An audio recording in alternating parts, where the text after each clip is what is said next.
Hari ini kita akan belajar kebenaran firman Tuhan. Bapak Ibu, aslinya kita itu akan terlihat.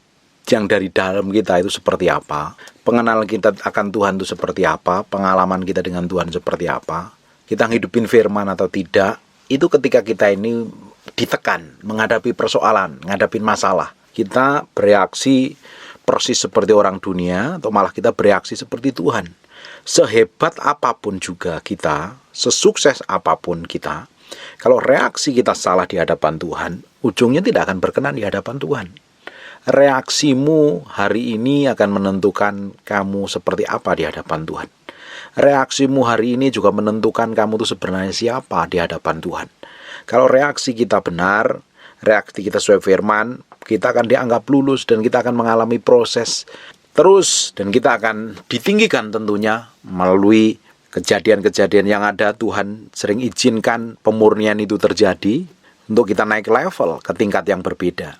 Tapi kalau kita salah bereaksi, salah memiliki respon, ya kita nggak akan naik kelas. Kita akan terus mengulang pada kesalahan yang sama. Bapak Ibu punya kelemahan apa?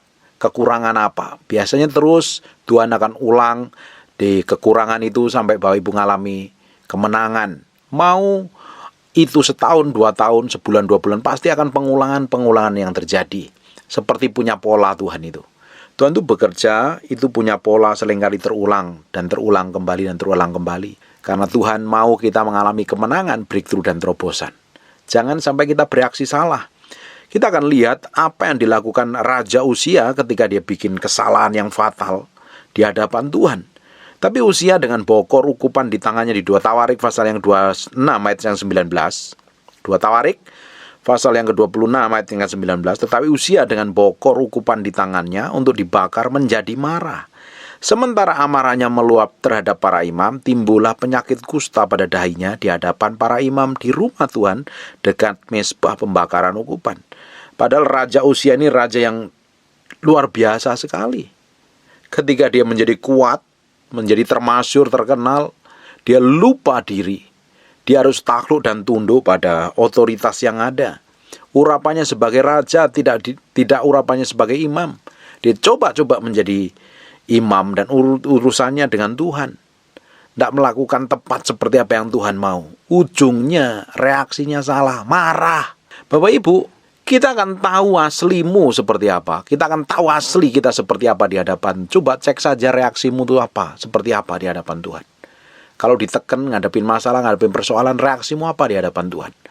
Marah, nggak terima, membela diri, membenarkan diri, tersinggung, kepahitan, kecewa, sakit hati atau apa? Atau kamu hanya berserah sepenuhnya di hadapan Tuhan?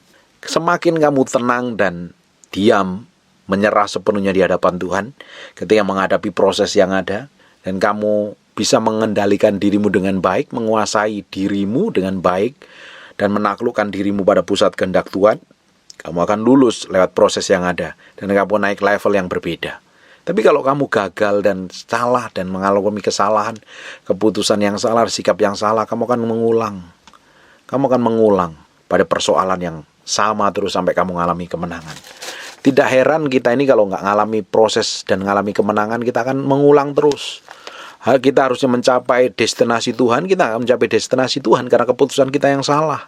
Kalau keputusan kita benar waktu menghadapi reaksi, sikap kita benar sesuai apa yang Tuhan mau, kita akan naik level di tingkat yang berbeda. Dengan proses yang lebih berbeda juga. Dan promosi dan penyertaan Tuhan serta berkat yang berbeda juga. Tuhan mau yang di dalam kita ini semakin hari bertumbuh di dalam Kristus. Didapatin seperti yang Dia mau. Sikap kita semakin dewasa. Seperti yang Tuhan inginkan. Hidup kita semakin didapatin berkenan seperti yang Tuhan mau. Bukan mau kita sendiri. Ngikutin ego kita sendiri. Hidup semaunya sendiri, seenaknya sendiri. Tidak heran kalau kita melakukan segala sesuatu semau kita sendiri. Ya kita nggak akan kemana-mana. Masih berkutat pada proses yang sama. Bapak Ibu, kalau engkau sedang mengalami proses hari ini dan engkau belum mengalami kemenangan, Tuhan akan tunggu kamu sampai kamu mengalami kemenangan. Kalau enggak, kamu akan ngulang terus dengan persoalan yang sama terus. Tuhan mau hidup kita ini beranjak dari tingkat iman yang berbeda setiap hari. Dalam pengurapan yang berbeda, dalam berkat yang berbeda, dalam penguasaan diri yang berbeda. Semakin hari semakin menuju serupa, segambar dengan Tuhan sendiri. Karakter, kelakuan, sikap, dan perbuatan kita. Harus semakin hari kita sebagai orang percaya yang nyembah Tuhan, memiliki Tuhan yang hidup ini, semakin menaruh sepenuhnya apapun yang kita lakukan dan kita perbuat untuk menyenangkan hati Tuhan saja, bukan mau kita sendiri. Kekristenanmu akan terbukti nyata, benar-benar rohani, benar-benar hidup di dalam Tuhan, hidup dalam kekudusan apa tidak, ya waktu mengalami tantangan, waktu menghadapi godaan, menghadapi tipu daya, menghadapi tekanan. Reaksimu apa? Ketika kamu ditegur, kamu marah. Ketika kamu diperlakukan, kamu diam. Atau kamu bereaksi seperti apa? Semakin kamu bereaksi seperti Tuhan bereaksi, kamu akan lulus dan kamu akan naik level yang berbeda. Tuhan sediakan jatah yang berbeda. Semakin bisa kita ini mengendalikan diri, menaklukkan pada pusat kehendak Tuhan, Tuhan akan promosi kita. Tuhan akan pakai kita. Kalau reaksimu salah, kamu masih jauh dari kemenangan yang Tuhan janjikan. Kamu kelihatannya membela diri dan merasa paling benar, merasa paling hebat, merasa paling suci dan berkenan di hadapan Tuhan. Padahal sesungguhnya jauh dari apa yang Tuhan mau dan jauh dari apa yang Tuhan inginkan. Bapak Ibu, kita mesti sadar diri hidup kita ini sepenuhnya hanya untuk Tuhan, untuk menyenangkan hati Tuhan. Bukan mau kita sendiri. Bukan untuk kepentingan kita sendiri. Menyenangkan hati Tuhan. Reaksi kita pun juga harus benar di hadapan Tuhan. Reaksi kita ini harus benar loh. Kalau nggak benar, hidup kita belum lulus, belum mencerminkan kemuliaan Tuhan. Apalagi sampai marah, nggak terima, pingin balas, sakit hati. Bukti bahwa kamu sebenarnya belum dewasa di dalam Kristus. Semakin dewasa di dalam Kristus, kamu akan tenang dan diam. Orang boleh melakukan buruk, orang boleh melakukan jahat, orang boleh hina, orang boleh fitnah, orang boleh melakukan apapun juga. Tapi kamu sadar diri bahwa ada Tuhan yang akan membela hidup kamu. Kamu cukup diam dan Tuhan sendiri akan berperkara atas hidupmu. Tapi kalau kamu bereaksi, melakukan pembelaan, membenarkan diri, pengen balas balik, pengen nyerang balik, bukti bahwa kamu belum berserah penuh di hadapan Tuhan. Dagingmu yang ngontrol dan mengendalikan. Saul pun ternyata mengalami persoalan yang sama. Ketika dia, ini dosanya nggak jauh beda ini apa yang dilakukan Uzia, apa yang dilakukan oleh Raja Uzia, sama dengan apa yang dilakukan oleh Raja Saul. Perhatikan sekarang di 1 Samuel pasal yang ketiga, mulai ayat yang ke-6. Ketika dilihat orang-orang Israel bahwa mereka terjepit sebab rakyat memang terdesak, maka larilah rakyat bersembunyi di gua, geluk batu, bukit batu, liang batu, dan perigi. Malah ada orang Ibrani yang menyeberangi arungan sungai Yordan menuju tanah Gad dan Gilead. Sedang Saul masih di Gilgal dan seluruh rakyat mengikuti dengan gemetar. Ini tertekan, sedang tertekan ceritanya. Ia menunggu 7 hari lamanya sampai waktu yang ditentukan Samuel. Tetapi ketika Samuel tidak datang ke Gilgal, mulai rakyat itu berserak-serak meninggalkan dia, meninggalkan Saul. Sebab itu Saul berkata, bawalah kepadaku korban bakaran keselamatan itu. Lalu ia mempersembahkan korban bakaran itu. Artinya Saul mulai bimbang nih, nanti pengikutku hilang nih kalau aku nggak cepat-cepat kasih korban ini. Perhatikan ayat yang ke-10. Baru saja ia habis mempersembahkan korban bakaran, maka tampaklah Samuel datang. Saul pergi menyongsong untuk memberikan salam kepadanya. Perhatikan ayat 11. Tetapi kata Samuel, apa yang telah kau perbuat? Jawab Saul, karena bela diri, karena aku melihat rakyatku berserak-serak, takut reputasinya hilang, meninggalkan aku dan kau tidak datang pada waktu yang telah ditentukan. Padahal orang Filistin telah berkumpul di Mikmas. Nggak ada kepercayaan. Dia nggak percaya bahwa Tuhan yang sanggup menolong. Makanya dia bela dirinya. Dia takut rakyatnya meninggalkan dia. Takut reputasinya jelek di hadapan rakyatnya. Akhirnya apa? Dia persembahkan korban. Perhatikan ayat yang ke-12. Maka pikirku sebentar lagi orang Filistin akan menyerang aku. Yang dipikirin, yang dilakukan, bukan yang kehendak Tuhan.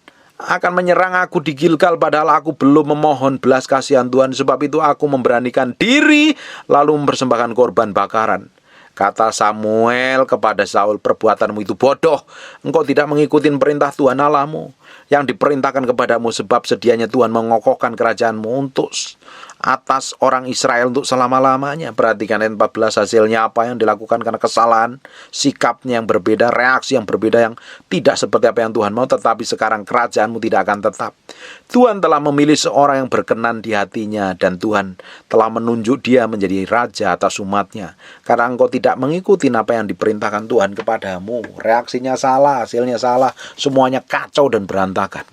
Saul dicopot jadi raja oleh Tuhan sendiri. Uzia juga sama, dicopot saat menjadi raja. Reaksinya salah. Orang kalau reaksinya salah menentukan masa depannya seperti apa.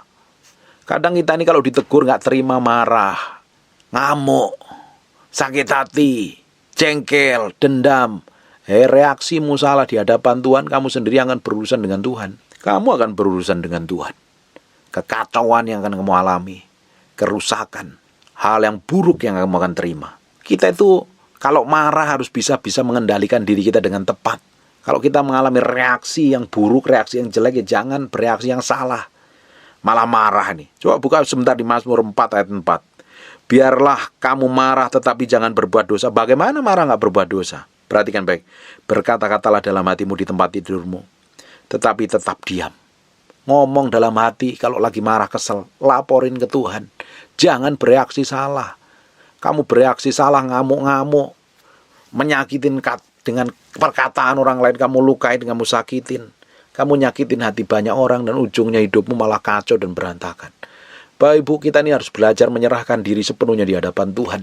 Sepenuhnya di hadapan Tuhan.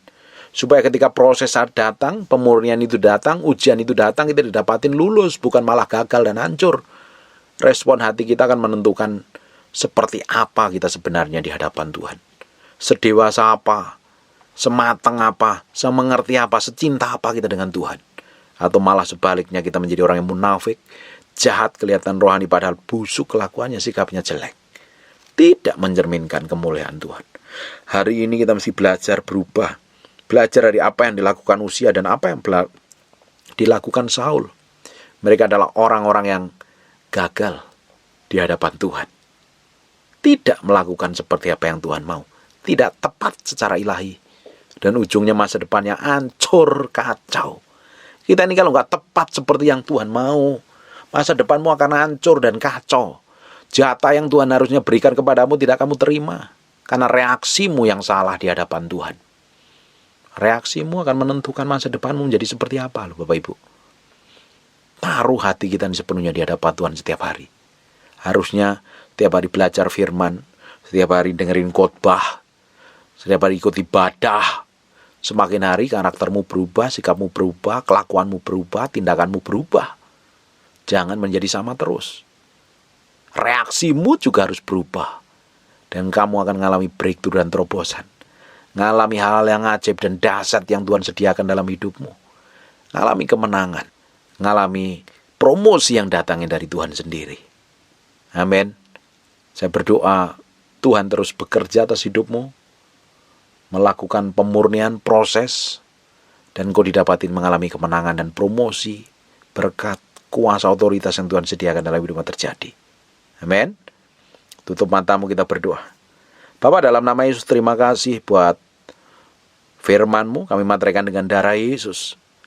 Kami kembalikan segala hormat, pujian, kemuliaan buat nama Tuhan sendiri. Biar firman-Mu terpahat dalam loh batin kami yang paling dalam. Saya firman itu jadi kehidupan. Terima kasih Tuhan. Berkati semua orang yang mendengarnya tanpa terkecuali. Bisa semakin hari semakin hidup serupa segambar dengan Tuhan. Kamu berdoa untuk orang yang sakit, taruh tangan kanan di bagian yang sakit. Kamu berdoa oleh bilur sulih darah, jadilah engkau sehat, jadilah engkau sembuh, jadilah engkau sehat. Seperti sedia kala dalam nama Yesus Kristus Tuhan. Terima kasih, kami kembalikan segala pujian, hormat, pengagungan putra Raja kami yang memuliakan Yesus Kristus Tuhan. Kami berdoa dan mengucap syukur. Dalam nama Yesus kami berdoa. Haleluya. Amin. And God bless you.